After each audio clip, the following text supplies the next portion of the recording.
කතානායකගේ ශෘංගාර කලාපය අධිකරණී විභාගයට. මාලිමා ආණ්ඩුව ආවේ හොරුවල්ලා හිරේදාන කතාවක් කියාගෙන.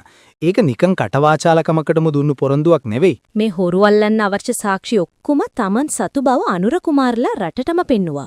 මට කැති වංචා දූෂණ අපරාධ සාක්ෂි තියෙනවා කියලා ෆයිල් 400ක්ද කොහෙද ගෙනල්ලා පෙන්නවා. ඒවා එකින් එක ඇද ඒ අපරාධ ගැන ඇඟ හිරිවැටෙන කතන්දර කිව්වා. ඒ කියපු විදිහට පොරොන්දුණු විදිහට මාලිමා ආණ්ඩුවේ පරණ සිද්ධිවලට විතරක් අලුතෙන් නඩු 4500ක්වත් මේ වෙද්දි දාලා තියෙන්න ඕන. හැබැයි මේ වෙනකන් එහෙම වුණේ නැහැ. මේ කේස් වලට දැන් සාක්ෂි නැහැ කියලාත් කන් කිඳිරි ගනවා. ඒක කොහොම වුණත් මාලිමා ආණ්ඩුව මේ වෙද්දි අලුත් නඩු වාර්තාවක් නම් තියාගෙන යනවා. හැබැයි ඒ ඊටාම කෙටි කාලයක් තුර ආණ්ඩුවට විරුද්ධව වැඩිම නඩු ප්‍රමාණයක් දාගෙන. මේ ආණ්ඩුව කරන වැඩේට නඩු වැටලා කියන්නේ. හැම දෙයක්ම වරද්දගෙන. වංචා දූෂණ අක්‍රමිකතා පැටව ගහනවා.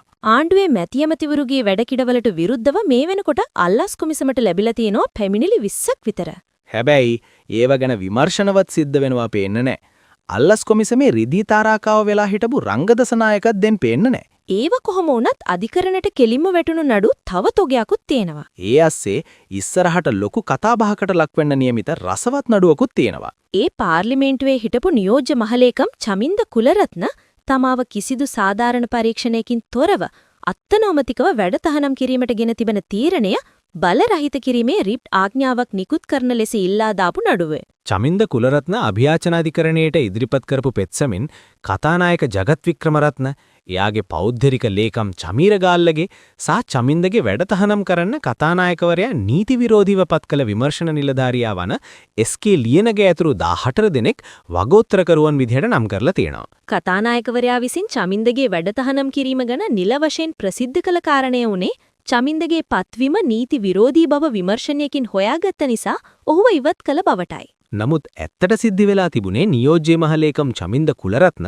පසුගිය ජූනි මාසේ 18 වෙනිදා කතානායකවරයාගේ පෞද්ගලික භෝජනාගාරයේදී වැඩිහිටියන්ට තහනම් ලිංගිකමය ක්‍රියාකාරකමක් ඇස් දෙකටම දැකීම.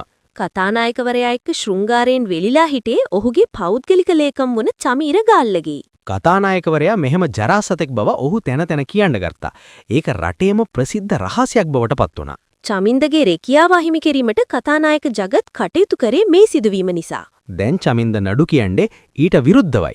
ඒ ඇස්සේ කතානායකවරයාගේ තවත් දූෂණ වංචා ගණනාවක් ගැනත් ඔහු සාක්ෂි ඉදිරිපත් කරනවා. කොහොම හරි මේ නඩු විභාගය තුලදී චමින්ද දැක්ක අහපු දේවල් අමුවෙන්ම හෙළිදරව් වීමදත් නියමිතයි. ඒව ගැන කතානායකවරයා වෙනුවෙන් පෙනී සිටින නීතිපති දෙපාර්තමේන්තුවේ නියෝජ්‍ය සොලිසිටර් ජෙනරාල්වරිය වන ඡායාශ්‍රී නම්මුනි නෝන කොහොම හරස් ප්‍රශ්න අහයිද කියන එක ගැනත් ගොඩක් අය ආසාවෙන් බලාගෙන ඉන්නවට සැකයක් නැහැ.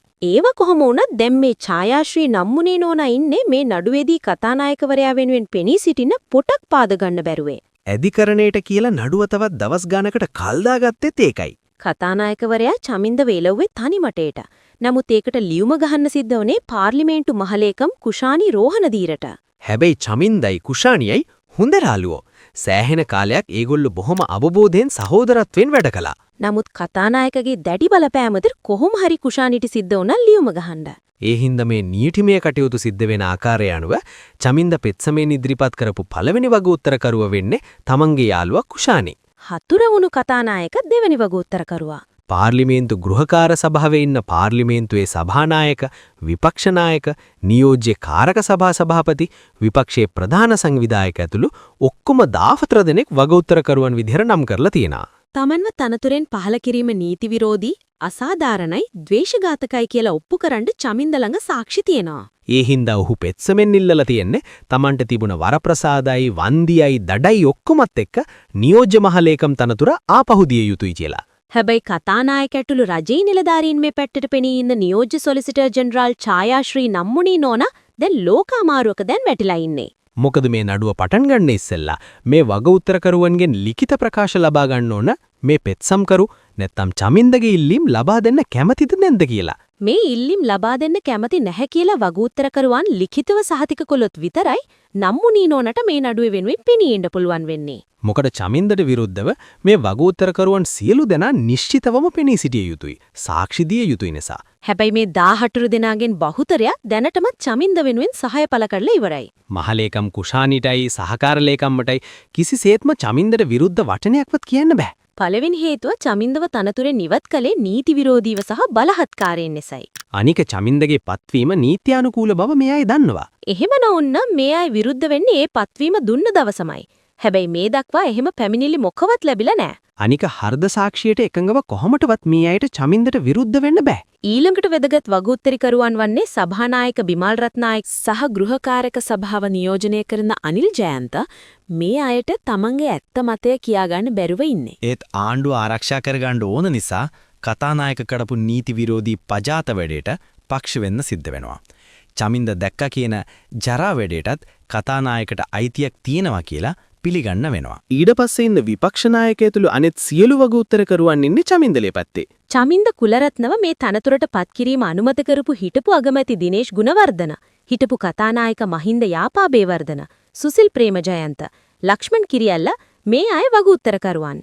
මේ අය චමින්දගේ පත්වීම නීත්‍යානුකූල බවත් ඔහු ඉවත් කිරීම නීති විරෝධී කියලා මිසක් අධිකරණයට බොරු සාක්ෂි දෙන්නේ නැහැ.